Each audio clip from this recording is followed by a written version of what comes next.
ನಾವು ಟಿ ಸಾಹೇಬರಿಗೆ ಮೇಡಮ್ ಅವ್ರ ಮೂಲಕ ನಾವು ತಲುಪಿಸಿದ್ದೀವಿ. ಎಲ್ಲದಕ್ಕೂ ಕೂಡ ಒಂದು ಒಳ್ಳೆಯ ಆಕ್ಷನ್ ಆಗಬೇಕು. ಈ ರೀತಿ ಸಮಸ್ಯೆಗಳು ಊರೊಳಗೆ ಮತ್ತೆಲ್ಲೂ ಕೂಡ ಮತ್ತೊಮ್ಮೆ ತಲೆ ಹೇಳಬಾರ್ದು, ತಲೆ ಎತ್ತಬಾರ್ದು. ಅದೇ ರೀತಿ ಇದರ ಒಂದು ಅನುಕರಣೆಯನ್ನು ಬೇರೆ ಊರುಗಳಿಗೆ ಕೂಡ ಆಗಬೇಕು. ಎಲ್ಲಿ ಭ್ರಷ್ಟಾಚಾರ ಅತಿಯಾಗಿ ನಡೀತೈತಿ ಅಲ್ಲಿ ಮಾಡೋರಿಗೆ ಒಂದು ಎಚ್ಚರಿಕೆ ಗಂಟೆಯಾಗಿ ಈ ಒಂದು ಕಾರ್ಯಕ್ರಮ ನೆರವೇರಬೇಕಾಗೈತಿ. ಅವ್ರ ಸಲುವಾಗಿ ಸಾಹೇಬರದಕ್ಕೆ ಒಂದು ಒಳ್ಳೆಯ ಆ್ಯಕ್ಷನ್ ತೊಗೋಬೇಕಂತಂದು ಎಲ್ಲರ ಪರವಾಗಿ ನಾನು ಕೇಳ್ಕೊತೀನಿ. ಅದರ ಜೊತೆಗೆ ಈಗ ಇದೀಗ ತಾನೇ ಅಗಳ ಮೇಡಮ್ ಅವರು ಬಂದು ಹೋದ ಮೇಲೆ ಒಬ್ಬರು ಬಂದು ಹೇಳಿದರು, ಬಹುಶಃ 4 ಜನ ಡ್ರೈವರ್ ಸಲುವಾಗಿ ಇಲ್ಲೇನೋ ಅಪ್ಲಿಕೇಶನ್ ಕರೆದಿದ್ದಾರಂತ. ಆ ಡ್ರೈವರ್ ಏನು ನೀವು ರಿಕ್ರೂಟ್ಮೆಂಟ್ ಮಾಡ್ತೀರಿ ಅದನ್ನು ಕಾಯ್ದೆಬದ್ಧವಾದಂಥ ರಿಕ್ರೂಟ್ಮೆಂಟ್ ಆಗಬೇಕು, ಅಲ್ಲಿ ಕೂಡ ಭ್ರಷ್ಟಾಚಾರಗಳು ನಡೀಬಾರ್ದು. ಆ ದೃಷ್ಟಿಯಿಂದ ಸಾಹೇಬರಿಗೆ ಇನ್ನೊಮ್ಮೆ ಆ ವಿಷಯ ಕೂಡ ನಾನು ಮೌಖಿಕವಾಗಿ ತಿಳಿಸಿ ಅವರಿಗೆ ಮಾತಾಡೋದಕ್ಕೆ ನಾನು ಅನುವು ಮಾಡಿಕೊಡ್ತೀನಿ. ನಮಸ್ಕಾರ. ಅದೇ ರೀತಿ ಹಿಂದೆ ನಾವು ಈ ಸತ್ಯಾಗ್ರಹ ಪ್ರಾರಂಭ ಮಾಡಿದಾಗ ಏನೇನು ಸಮಸ್ಯೆಗಳಾಯಿತು, ಯಾವ ಉದ್ದೇಶಗಳಾಯಿತು ಅಂತಕ್ಕಂಥದ್ದನ್ನು ಡಿಸಿಯವರಿಗೆ ನಾನು ಅರಿವರಿಕೆ ಮಾಡಿಕೊಟ್ಟಿದ್ದೇನೆ ಭ್ರಷ್ಟಾಚಾರದ ಬಗ್ಗೆ. ಅದೇ ಸಂದರ್ಭದಲ್ಲಿ ಮೇಡಮ್ ಈ ಒಂದು ಸರದಿ ಸತ್ಯಾಗ್ರಹಕ್ಕೆ ಇವತ್ತಿನ ದಿವಸ ನಮ್ಮ ಯೋಜನಾ ಪ್ರಾಧಿಕಾರದ ಮುಖ್ಯಸ್ಥರಾಗಿರ್ತಕ್ಕಂಥ ಶ್ರೀಮತಿ ರೇಣುಕಾ ಎಂಬರವರು ಇವತ್ತು ನಮ್ಮ ಈ ಒಂದು ಸ್ಥಳಕ್ಕೆ ಭೇಟಿ ನೀಡಿದ್ದಾರೆ. ಮೊನ್ನೆನೂ ಕೂಡ ಅವರು ಬರಬೇಕಾಗಿತ್ತು. ಆ್ಯಕ್ಚುಲಿ ಅವರು ರಜಾದ ಮೇಲೆ ಇದ್ದರು. ನಾನು ಫೋನಲ್ಲಿ ಮಾತಾಡಿದರು. ಜಿಲ್ಲಾಧಿಕಾರಿಗಳ ಕಚೇರಿಯಿಂದ ಕೆಲವು ಸಿಬ್ಬಂದಿಗಳನ್ನ ಕಳಿಸಿನೂ ಕೂಡ ಕೊಟ್ಟಿದ್ದು, ಜವಾಬ್ದಾರಿ ಅಧಿಕಾರಿಗಳನ್ನ ಕಳಿಸಿಕೊಟ್ಟಿದ್ರು. ಅವರು ನಮ್ಮ ಬಗ್ಗೆ ಬಹಳಷ್ಟು ಕಾಳಜಿಯನ್ನು ವಹಿಸಿದ್ದಾರೆ. ಅದ್ರ ಬಗ್ಗೆ ನಾನೇನು ಎರಡು ಮಾತಿಲ್ಲ. ಮತ್ತು ಮೇಲಾಗಿ ಮೇಡಮ್ ಅವರು ಇತ್ತಿತ್ತಲಾಗಿ ಬಂದಿರತಕ್ಕಂಥವ್ರು, ಅವ್ರಿಗೆ ನಾವು ಗೌರವವನ್ನು ಸಂಪೂರ್ಣವಾಗಿ ಕೊಡ್ತೀವಿ. ಅದ್ರ ಬಗ್ಗೆ ಎರಡು ಮಾತಿಲ್ಲ.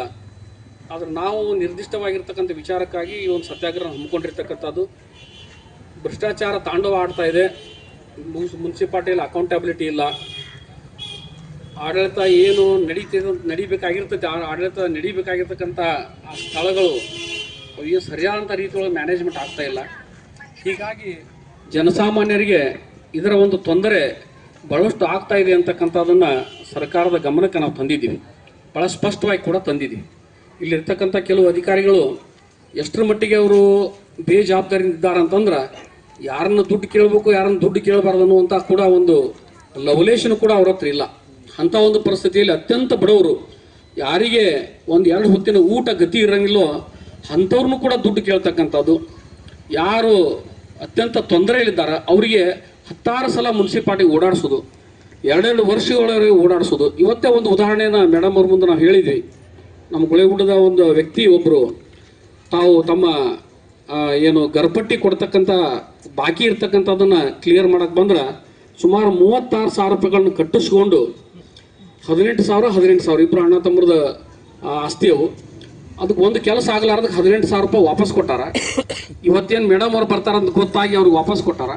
ಆಮೇಲೆ ಉಳಿದಿದ್ರೊಳಗೆ ಒಂದು 10,000 ರೂಪಾಯಿ ತನಕ ಬೇರೆ ಬೇರೆ ಲೆಕ್ಕಾಚಾರದ ರಿಸಿಟ್ಗಳನ್ನು ಕೊಟ್ಟು 8,000 ರೂಪಾಯಿಗಳನ್ನ ಹೊಳ್ಳಿ ಕೊಟ್ಟು ಅವ್ರ ಕೆಲಸ ಇವತ್ತಿನ ದಿವಸ ಒಬ್ಬರು ಕೆಲಸ ಮಾಡಿಕೊಟ್ಟಾರ.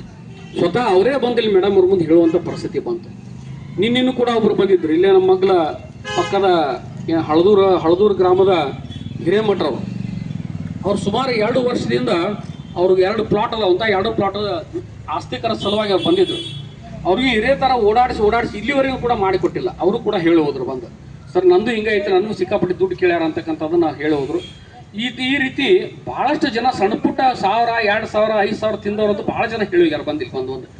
ಹೀಗಾಗಿ ಇದು ಬಹಳಷ್ಟು ಅತಿರೇಕ ಆಗ್ತಕ್ಕಂಥ ವಿಷಯ ಬಂದಿದ್ದಕ್ಕೆ ನಾವು ಕೂಡ ಪ್ರತಿಯೊಬ್ಬ ನಗರದಲ್ಲಿರ್ತಕ್ಕಂಥ ನಾಗರಿಕರಿಗೆ ತೊಂದರೆ ಆಗ್ತಕ್ಕಂಥ ಉದ್ದೇಶದಿಂದ ನಾವು ಸತ್ಯಾಗ್ರಹವನ್ನು ಮಾಡುವಂಥ ಪರಿಸ್ಥಿತಿ ಬಂತು. ಗುಳೇಗುಡ್ಡದ ಮರ್ಯಾದೆ ಈ ಸತ್ಯಾಗ್ರಹ ಮಾಡೋದ್ರಿಂದ ಕಡಿಮೆ ಆಗತ್ತೆ ಅನ್ನುವಂಥದ್ದು ನಮಗೂ ಕೂಡ ತಿಳಿದಿದೆ. ಆದರೆ ಅನಿವಾರ್ಯ ಒಂದು ಯಾವುದೋ ಒಂದು ಸನ್ನಿವೇಶವರೆಗೆ ನಾವು ಕೂಡ ತಡಿತೀವಿ, ನಮ್ಮ ಊರಿನ ಮರ್ಯಾದೆ ಅಂತ ತಡಿತೀವಿ. ಆದರೆ ಅದೆಲ್ಲವೂ ಕೂಡ ಹೋಗಿ ಅವ್ರಿಗೇನೋ ಲವಲೇಶನೂ ಇಲ್ಲ, ಬಡವ್ರನ್ನೂ ಅದೇ ರೀತಿ ಕೇಳೋದು, ಕೂಳಿರ್ಲಾರ್ದವ್ರಿಗೆ ಅದೇ ರೀತಿ ಕೇಳೋದು ಅಂದಾಗ ಮನುಷ್ಯ ಸ್ವಾಭಾವಿಕವಾಗಿ ರೊಚ್ಚಿಗೆ ಬರ್ತೈತಿ. ಹಂಗೆ ನಮಗೂ ಕೂಡ ರೊಚ್ಚಿಗೆ ಬಂದು ಸತ್ಯಾಗ್ರಹವನ್ನು ಮಾಡ್ತಾ ಇದ್ದೀವಿ. ಈ ಸತ್ಯಾಗ್ರಹ ಕೊನೆ ಕಾಣಬೇಕು ಅಂತಂದ್ರೆ ಅಧಿಕಾರಿಗಳ ಮೇಲೆ ಏನಾದರೂ ಒಂದು ಆ್ಯಕ್ಷನ್ ಆಗಿರ್ತಕ್ಕಂಥದ್ದು ಇಲ್ಲಿ ಗೊತ್ತಾಗಬೇಕಾಗ್ತೈತಿ. ಅಂದರೆ ಈ ಸತ್ಯಾಗ್ರಹವನ್ನು ನಿಲ್ಲಿಸ್ಲಿಕ್ಕೆ ಅನುಕೂಲ ಆಗುತ್ತೆ. ನಾವು ಮೇಡಮ್ ಅವ್ರಿಗೆ ಭಾಳ ನಮ್ರವಾಗಿ ನಾವು ಕೇಳ್ಕೊತೀವಿ, ದಯವಿಟ್ಟು ತಾವು ನಮ್ಮ ಮೇಲೆ ಒತ್ತಾಯ ಹಾಕೋಕ್ಕಿಂತ ಅವ್ರ ಮೇಲೆ ಆ್ಯಕ್ಷನ್ ಹಾಕೋದಕ್ಕೆ ತಾವು ಹೆಚ್ಚಿನ ಗಮನವನ್ನು ಕೊಡಬೇಕು. ಆ ರೀತಿ ಮಾಡೋದ್ರಿಂದ ಸರ್ಕಾರದ ಮೇಲೆ ಜನರ ವಿಶ್ವಾಸ ಉಳಿತೈತಿ ಮತ್ತು ಅಧಿಕಾರಿಗಳ ಮೇಲೆ ಇರ್ತಕ್ಕಂಥ ಒಂದು ಏನು ಅಭಿಮಾನ ಇರ್ತೈತೆ ಅದು ಕೂಡ ಉಳಿತೈತೆ ಅಂತಕ್ಕಂಥದ್ದನ್ನು ಭಾಳ ನಮ್ರನಾಗಿ ಅವ್ರಿಗೆ ನಾನು ಹೇಳ್ಕೊತೀನಿ. ದಯವಿಟ್ಟು ಮೇಡಮ್ ಅವರು ಆ ರೀತಿ ಮಾಡ್ಬೇಕಂತಂದು ಕಳಕಳಿಯಿಂದ ಪ್ರಾರ್ಥನೆ ಮಾಡಿ ನಾನು 2 ಮಾತನ್ನು ಮುಗಿಸ್ತೇನೆ. ನಮಸ್ಕಾರ. 2.5 ತಿಂಗಳು ಅಷ್ಟೇ ಆಗಿದೆ. ಹಂಗಾಗಿ ನನಗೂ ಸ್ವಲ್ಪ ಒಂದು ಅವಕಾಶ ಮಾಡಿಕೊಡ್ರಿ, ನಾನು ಎಲ್ಲ ಇದನ್ನ ಪರಿಶೀಲನೆ ಮಾಡಿ ಕಾನೂನು ರೀತ್ಯ ಕ್ರಮ ವಹಿಸ್ತೀನಿ ಅಂತ ಅಂದ್ಬಿಟ್ಟು ನಿಮ್ಗೆ ಮನವಿ ಮಾಡ್ಕೊಳ್ತೀನಿ. ಖಂಡಿತ ಅದು ನಿಜಕ್ಕೂ ಯಾರು ಆತರ ಭ್ರಷ್ಟಾಚಾರ ಕೆಲಸಗಳನ್ನ ಮಾಡಿರ್ತಾರೆ ಅವ್ರ ಮೇಲೆ ಕಾನೂನು ರೀತಿಯ ನಾವು ಕ್ರಮ ಕೈಗೊಳ್ತೀವಿ. ಆದ್ರಿಂದ ದಯವಿಟ್ಟು ಈ ಒಂದು ಇದನ್ನ ಪ್ರತಿಭಟನೆಯನ್ನ ಇದನ್ನ ವಾಪಸ್ ತಗೊಳ್ಳಿ ಅಂತ ನಾನು ಜಿಲ್ಲಾಡಳಿತದ ಪರವಾಗಿ, ಜಿಲ್ಲಾಧಿಕಾರಿಗಳ ಪರವಾಗಿ ಮನವಿ ಮಾಡ್ಕೊಳ್ತೀನಿ ಸರ್. ಭ್ರಷ್ಟ ಅಧಿಕಾರಿಗಳಿಗೆ, ಲಂಚ ಪಡೆಯುವ ಅಧಿಕಾರಿಗಳಿಗೆ